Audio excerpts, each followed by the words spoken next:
कहानी वृंदावन का वो रहस्य जो कोई नहीं जानता। यमुना किनारे बसे दिव्य नगर वृंदावन में रोज हजारों भक्त आते हैं, परंतु एक ऐसा रहस्य है जिसे सदियों से बहुत कम लोग जानते हैं।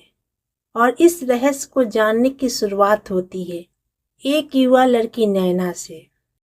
नैना दिल्ली की व्यस्त जिंदगी से थकी हुई नैना एक दिन अचानक महसूस करती है कि कोई उसे पुकार रहा है।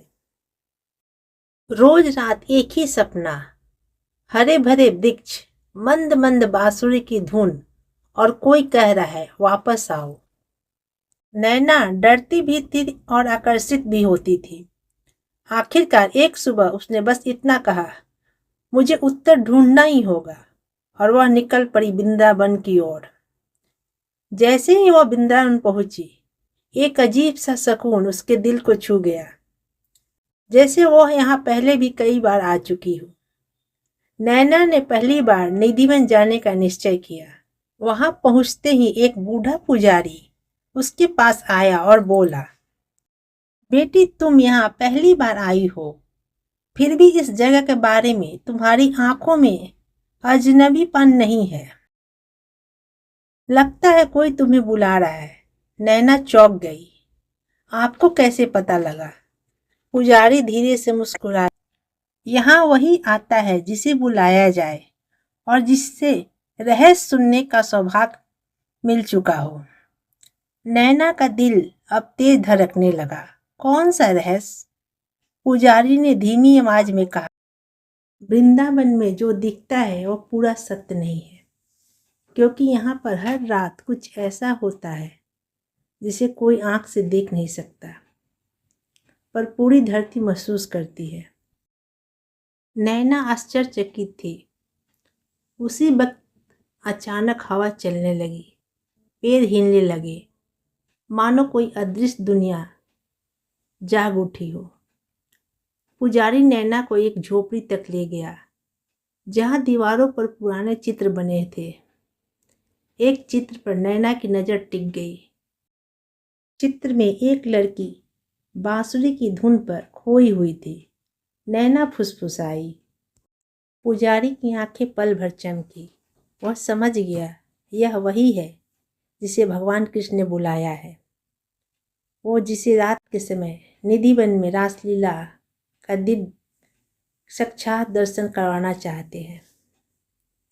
नैना चौंक कर बोली, पर ऐसा तो कोई भी नहीं देख सकता। पुजारी गहरे स्वर में बोला, मान्यताओं के अनुसार यहाँ रात में स्वयं कृष्ण भगवान आते हैं। पेड़ मूर्तियां बन जाते हैं और पूरा वन जीवित हो उठता है। जो भी इसे देखने की कोशिश करता है या तो पागल हो जाता है या फिर सुबह तक जीवित नहीं मिलता। नैना के पैरों में कपकपी दौड़ गई। तो क्या यह सब सच है? पुजारी बोला, हाँ, सदियों से कोई इसका प्रमाण नहीं ला पाया, पर कभी कभी कुछ आत्माएं ऐसे रहस्य से जुड़ जाती हैं जिसका संसार में कोई रिकॉर्ड नहीं होता। नैना ने डरते हुए पूछा, तो मुझे क्यों बुलाया गया? पुजारी मुस्कुराया, वही तो रहस्य है बेटी। नैना को एक अजीब बेचैनी महसूस होने लगी। रात होते होते बांसुरी की धुन फिर सुनाई देने लगी, अब की बार और भी स्पष्ट। ऐसा लगा जैसे कोई उसे कह रहा हो, आओ, यही सत्य मिलेगा। नैना खुद को रोक नहीं पाई और अकेले ही नदीवन के द्वार तक पहुंच गई। गेट बंद था, बस पेड़ों की सरसराहट, हवा की महक और वो दिव्य धुन सुनाई दे रही थी। उसे लगा जैसे उसके कंधे पर किसी ने हल्का सा हाथ रखा है। वह पलट कर देखती है तो कोई नहीं, पर उसके सामने जमीन पर एक छोटी चमकती हुई मोर पंख रखी थी, ताजा, बिल्कुल नई। उसका दिल धड़कना भूल गया कि यहाँ कैसे आया। उसी क्षण गेट के पीछे से बांसुरी की धुन इतनी मधुर हुई कि उसकी आंखें नम हो गई। वह धीरे से बोली, क्या आपने मुझे पुकारा है? हवा एकदम शांत हो गई, जैसे कोई उत्तर दे रहा हो। उत्तर मिला, हाँ। उसे लगा उसके साथ किसी ने रास लीला खेला। रात बीत गई।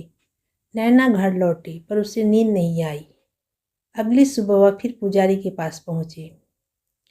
पुजारी उसके चेहरे को देखकर बोला, तुम्हारे साथ कुछ हुआ है बेटी, बताओ। नैना ने कांपते हाथों से मोर पंख आगे बढ़ाया। ये मुझे निधिवन के बाहर मिला। पुजारी की आंखें भर आई। बेटी, यह साधारण मोर पंख नहीं है। यह तभी मिलता है जब कोई आत्मा स्वयं वृंदावन का आशीर्वाद लेने आती है। नैना बोली, लेकिन मुझे यहाँ क्यों बुलाया गया था?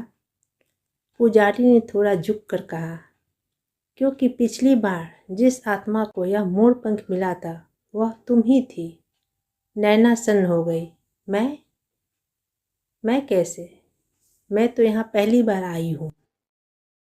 पुजारी ने शांत स्वर में कहा, इस जन्म में पहली बार आई हो, पर पिछले किसी जन्म में तुम इसी वृंदावन की एक गोपी थी। कृष्ण तुम्हें पहचानते हैं और जब भी तुम्हारा मन दुखी होता है वो तुम्हें पुकारते हैं। नैना की आंखों में आंसू बहने लगे। उसे एक अनकहा सुकून मिला, जैसे उसे अपना असली घर मिल गया हो, असली घर की खोज पूरी हो गई हो। पुजारी ने कहा, लोग कहते हैं कि वृंदावन में रहस्य है, पर असली रहस्य जगह नहीं, आह्वान है। यहाँ वही आता है जिसे बुलाया जाए। हर दीप, हर दीक्ष, हर कंकर में कृष्ण है।